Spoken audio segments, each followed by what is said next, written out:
اللہ بالضرور ان لوگوں کی مدد کرتا رہے گا جو لوگ اللہ کے دین کی مدد کرتے ہیں۔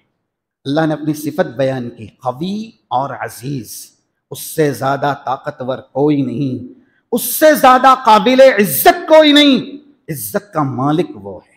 26 نمبر کی مشہور آیت ہے، بار بار پڑھی جاتی ہے اس طرح کے عنوان کو بیان کرنے کے لیے، سورہ ال عمران کی، قل اللہم مالک الملک تؤتی الملک من تشاء وتنزع الملک ممن تشاء، اور ایسے ہی 10 نمبر کی سورہ فاطر کی آیت ہے، من کان یرید العزہ فللہ العزۃ جمیعا، کسی کو عزت چاہیے تو عزت کا مالک اللہ ہے، اللہ کو راضی کرے، اس کو خوش کرے، وہ عزت عنایت کرے گا۔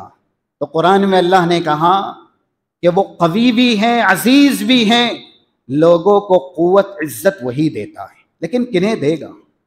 الذین ان مکناہم فی الارض، جو اللہ کے دین کی مدد کرتے ہیں، اللہ انہیں زمین کے اندر تمکنت دے گا، ملکیت دے گا، زمین کے اندر سلطنت دے گا۔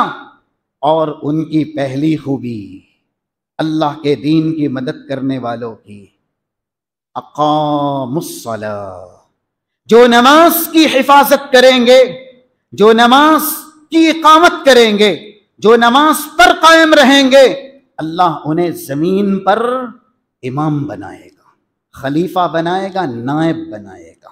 یہ قرآن کریم کہہ رہا ہے۔